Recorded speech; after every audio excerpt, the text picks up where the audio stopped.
Commissioner being head of administration અમારે નીકળવું જ પડે ટીમને થોડું એટલે જ અમે નોટિસ આપી છે ને બીજા પણ આપને કહીએ ઇન્ફ્રાસ્ટ્રક્ચર ક્વોલિટીમાં કોઈ કોમ્પ્રોમાઇઝ થશે નહીં, રેસ્ટ એશ્યોર્ડ. મારે નીકળવું પડે. દુઃખદ વાત છે કે કોઈ ડામર મારા દ્રષ્ટિએ એને દેખાવ એને કરી જ નાખવું જોઈએ વ્યક્તિએ, પણ હવે નથી કર્યું તો એની અમે પેનલ્ટી પણ આપીએ છીએ અને ઇન્ફ્રાસ્ટ્રક્ચરની ફરીથી અમે તમને ગેરંટી આપીએ છીએ, કારણ કે અમારો ટાર્ગેટ છે કે ફાસ્ટ અને ક્વોલિટી ઇન્ફ્રાસ્ટ્રક્ચર તો જ છે ને. કોઈ આ બજેટ અમે કરીએ છીએ ને તો પ્રજાને અમે ત્યારે હેપી રાખી શકીએ જ્યારે એમને ટાઈમલી અમે કામ આપીએ અને ક્વોલિટી આપીએ. સાહેબ 3000 આવાસની વાત છે, સુખદેવસિંહ ટાઉનશીપમાં ભ્રષ્ટાચાર ક્યાંક સામે આવ્યો છે, લાગીઓ ઉકળી ગઈ છે. આ મામલે કઈ એ બાબતમાં અમે એન્જિનિયરને સોંપ્યું છે, પણ હું આપને કહું કે ડીએલપીનો પીરિયડ પણ એ કામમાં પતી ગયો છે. અમારી પ્રાઇમરી માહિતી મુજબ એ કામ પતાઈ ગયું, દેવાઈ ગયો.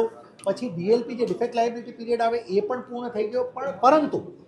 પરંતુ અત્યારે એની ઉપર બીજી ટેકનિકલ કમેન્ટ ના કરતા અમારા સ્ટાફને અમે ત્યાં કીધું છે કે આને જોઈ અને હજી જો કદાચ કોન્ટ્રાક્ટરને કે કોઈને કહી શકાતું તો લેટ અસ એનાલાઇઝ શું ઇશ્યુઝ છે, કેમ નીકળ્યું છે, ઇશ્યુ અમે અંદર તમને કેમ છે. જણાવી છે 2024ના ડિસેમ્બર 23ના ડિસેમ્બર મહિનામાં ડ્રો થયો છે, 24માં આવાસ મળ્યા છે. 2 વર્ષમાં ઘરની લાદીઓ ઉખડે છે, પોપડા પડે છે, મટીરિયલ બધું સડી ગયું છે અને સિમેન્ટ જ નથી, લાદીની નીચે રહેતી છે.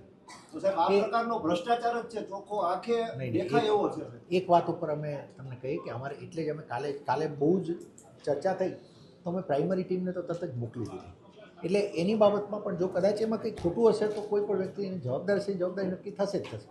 પણ એક વખત let us also tech sample and see what problem પણ એ થશે. પહેલાં અમે જોઈ તો લઈએ જે કરવામાં તો જો